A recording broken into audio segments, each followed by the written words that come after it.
ప్రజాప్రతినిధుల కేసులు విచారణ ఆలస్యంపై సుప్రీంకోర్టు సీరియస్ అయింది. అమికస్ క్యూరీ రిపోర్ట్ను ధర్మాసనం పరిశీలించింది. జస్టిస్ దీపాంకర్ దత్తా, జస్టిస్ మన్మోహన్ ధర్మాసనం విచారణ చేపట్టింది. కేసుల విచారణ ఆలస్యమవడంపై సుప్రీంకోర్టు అసహనం వ్యక్తం చేసింది. అన్ని రాష్ట్రాల్లో అవే పరిస్థితులు ఉండటంపై సుప్రీంకోర్టు అసంతృప్తి వ్యక్తం చేసింది. 42 మంది లోక్సభ ఎంపీలపై క్రిమినల్ కేసులున్నాయని అమికస్ క్యూరీ కోర్టుకు తెలిపింది. ప్రజాప్రతినిధుల కేసులో జగన్పై విచారణ కూడా ఉంటుందా?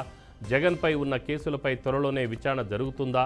కేసుల విచారణ మొదలైతే జగన్ కోర్టుకు వెళ్లాల్సిందేనా అనే ప్రశ్నలు ఉత్పన్నమవుతున్నాయి. కేసుల త్వరితగతిన విచారణ కోసం ప్రత్యేక బెంచ్ను ఏర్పాటు చేస్తూ ప్రధాన న్యాయమూర్తి ధర్మాసనానికి ద్విసభ్య ధర్మాసనం రిఫర్ చేసింది. దీనిపై మరింత సమాచారం మా అవుట్పుట్ ఎడిటర్ వెంకట్ ఫోన్ లైన్లో అందిస్తారు. వెంకట్,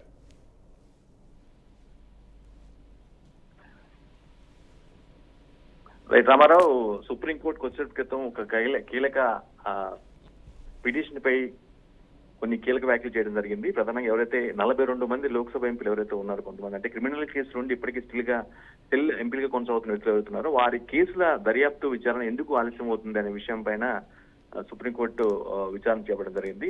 జస్టిస్ దీపాంకర్ దత్, జస్టిస్ మన్మోహన్ ద్విసభ్య ధర్మాసనం అనేది ఈ పిటిషన్ పై విచారణ చేపట్టింది. ప్రధానంగా వాళ్ళు చెప్పేది అమికస్ క్యూరీ అంటే కోర్టుకి సన్నిహితంగా ఉన్నటువంటి ఒక బాడీ ఏదైతే ఉంటుందో, కోర్టుకి సన్నిహితంగా ఉన్న అమికస్ క్యూరీ అని ఉంటుందో, అది వాళ్ళ చెప్పిన అంటే అమికస్ క్యూరీ చెప్పినటువంటి విచారణలో భాగంగా కొన్ని అంశాలను లేవనెత్తడం జరిగింది. ఈ విధంగా ఇంతమంది దేశవ్యాప్తంగా ఉన్నటువంటి చాలా మంది ఎంపీలు ఉన్నారు, ప్రజాప్రతినిధులు ఉన్నారు.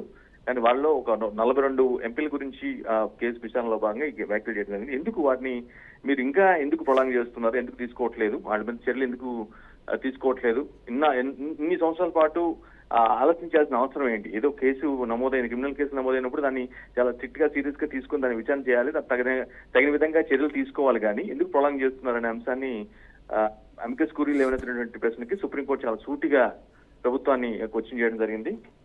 ఎట్టి పరిస్థితుల్లో ఫాస్ట్ గా వేగవంతంగా పూర్తి చేయాల్సిన అవసరం ఉందని అని చెప్తూనే ఏదైతే ఈ ప్రజాప్రతినిధులపై క్రిమినల్ కేసుకు సంబంధించిన కేసుని సుప్రీంకోర్టు ప్రధాన న్యాయమూర్తి ధర్మాసనానికి అంటే సంజీవ్ ఖన్నా ధర్మాసనానికి రిఫర్ చేస్తూ ఈ ద్విసభ్య ధర్మాసనం తీర్పునివ్వడం జరిగింది.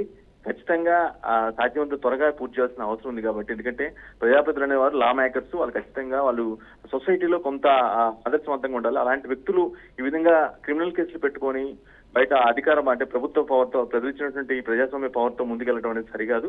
ఖచ్చితంగా ఆ కేసులకు సంబంధించి ముందుకెళ్లాల్సిన అవసరం ఉంది, దాని మీద సీరియస్ యాక్షన్ తీసుకోవాల్సిన అవసరం ఉందంటూ ద్విసభ్య ధర్మాసనం కోర్టు చేస్తూనే ఈ కేసుని సుప్రీంకోర్టు ప్రధాన న్యాయమూర్తి ధర్మాసనానికి రిఫర్ చేస్తూ తీర్పునిచ్చింది. రామారావు.